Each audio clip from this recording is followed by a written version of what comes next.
What's up, y'all? It's your boy Karceno here, and this is my recap of the Super Bowl of the Denver Broncos and the Seattle Supersonics, Seahawks, and the beatdown they gave to the Denver Broncos today. 48 to 43 to 8.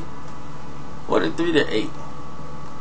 Now let's look at fake team number one, the Denver Broncos.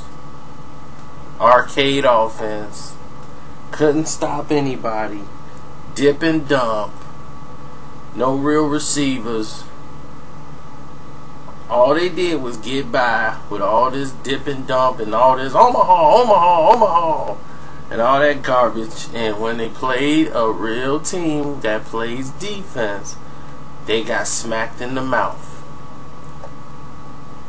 And that's all that happened. And every time you smack Peyton Manning in the mouth, he get happy feet, and he start throwing balls well before time. When that pocket collapsed, he just get nervous, and he start throwing ducks. And that's what same thing Richard Sherman says. Yeah, he does that, but he throws a lot of ducks, and he threw a lot of all through the game.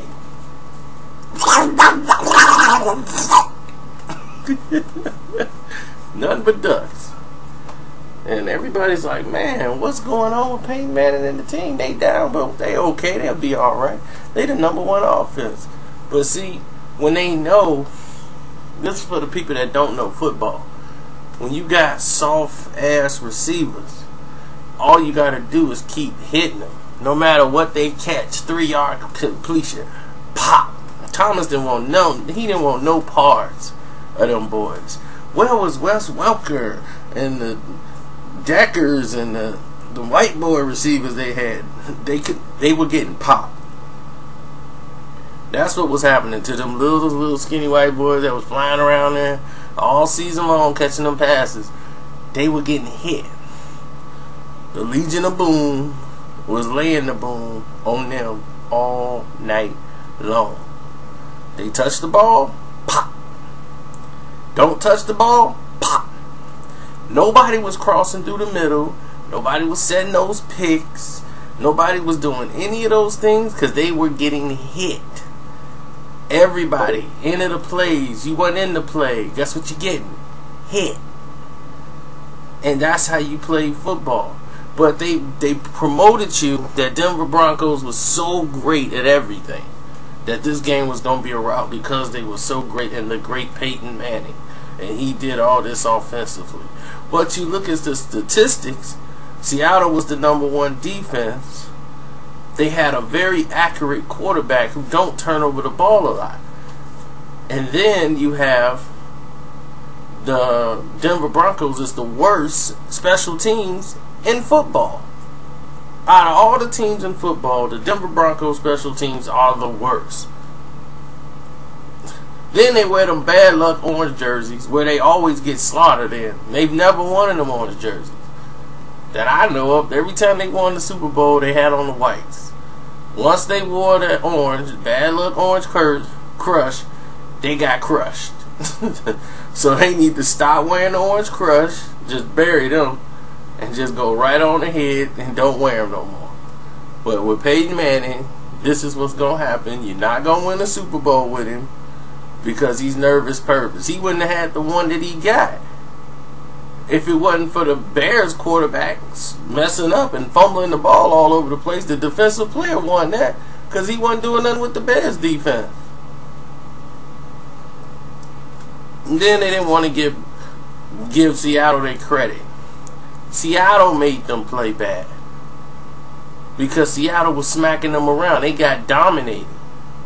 It wasn't like, well, they couldn't mentally recover because of the safety that happened with 2 seconds to go in the game. That wasn't the reason. The reason they lost is because they were being dominated. They being outplayed.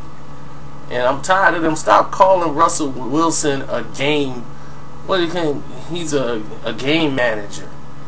He should have been MVP of the Super Bowl. They didn't know who to give it to in the defense, so they gave it to the guy who ran back the touchdown and got the fumble recovery. I'm cool with that. But I think Russell Wilson should have got it. I've seen a lot of quarterbacks get it for less. So, like last year, y'all gave it to, if Bolden should have been MVP, but y'all gave it to Flacco, you know. But it's alright, as long as it's all white. But you got somebody who put up a 127, you know, passer rating in the Super Bowl, first time ever in a Super Bowl, second year player, and you call him a game manager. This guy did more than manage the game. He made the plays that needed to be made on third downs and moving the chains and getting people in position, spinning out, making more time. I mean, he was playing the position the way you're supposed to play the position at quarterback. He was executing. And I thought that's what this game was about. And nobody talked about the passer rating of him as a quarterback. They just said, oh, well, none of that's going to happen in the Super Bowl because he's going to be nervous. The moment's too much for him. Nah, it wasn't too much for him. They knew that the Denver Broncos were one of the worst defensive teams in the NFL against the pass. The worst. The worst. Look how many points the defense gave up on the passing. Don't look at the rushing.